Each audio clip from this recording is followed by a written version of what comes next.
പ്രദർശനാനുമതി നിഷേധിച്ച ഹാൽ സിനിമയുടെ അണിയറ പ്രവർത്തകർ നൽകിയ ഹർജിയിൽ സെൻസർ ബോർഡിനെതിരെ ഹൈക്കോടതി. സിനിമയ്ക്ക് എ സർട്ടിഫിക്കറ്റ് നൽകിയ സെൻസർ ബോർഡ് നടപടി റദ്ദാക്കിയ കോടതി ഇഷ്ടാനുസരണം അത്തരം അധികാരം പ്രയോഗിക്കാൻ കഴിയില്ല എന്നും വ്യക്തമാക്കി.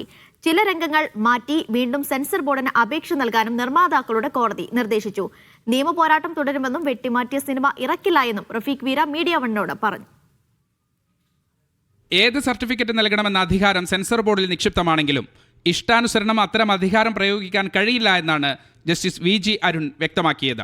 സിനിമയ്ക്ക് എ സർട്ടിഫിക്കറ്റ് നൽകിയ സെൻസർ ബോർഡ് നടപടി റദ്ദാക്കിയാണ് കോടതിയുടെ നിരീക്ഷണം.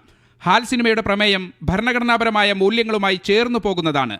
പരസ്പര വിശ്വാസങ്ങളെ തെറ്റായി സിനിമ ചിത്രീകരിക്കുന്നില്ല. മതപരമായ നിയന്ത്രണങ്ങളെ മറികടക്കാൻ പ്രണയത്തിന് കഴിയുമെന്ന് സിനിമ സംസാരിക്കുന്നു. മതേതര ലോകത്തിന്റെ സന്ദേശം അവതരിപ്പിക്കാനാണ് ഹാൽ സിനിമ ശ്രമിക്കുന്നതെന്നും കോടതി ഉത്തരവിൽ വ്യക്തമാക്കി. അതായത് ലവ് ജിഹാദ് എന്നതുൾപ്പെടെയുള്ള കത്തോലിക്ക കോൺഗ്രസിന്റെയും RSSന്റെയും വാദം കോടതി തള്ളുകയാണ്.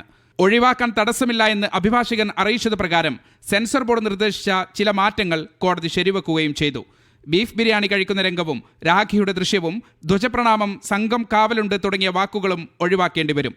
എന്നാൽ വീണ്ടും കോടതിയെ സമീപിക്കാനാണ് അണിയറ പ്രവർത്തകരുടെ നീക്കം. ഞങ്ങൾ രണ്ടുപേരുടെയും സമ്മതമില്ലാത്തൊരു വാക്ക് ബഹുമാനപ്പെട്ട അഡ്വക്കേറ്റിന്റെ വായിൽ നിന്ന് വന്നു പോയത് കൊണ്ടാണ് ബഹുമാനപ്പെട്ട ഹൈക്കോടതിക്ക് ഒരു വ്യക്തമായ തീരുമാനം എടുക്കാൻ കഴിയാതെ. ഇനി എന്ത് തന്നെ നഷ്ടപ്പെട്ടാലും ശരി, ബീഫ് ബിരിയാണി കഴിക്കുന്ന സീൻ ഇന്ത്യയിലുള്ള ഒരു സിനിമയിൽ കാണിക്കാൻ പാടില്ല എന്ന് പറയുന്ന ഒരു അനുകൂലവും ഒരു സംഭവത്തിന് ഞങ്ങൾ കൂട്ടുനിൽക്കില്ല.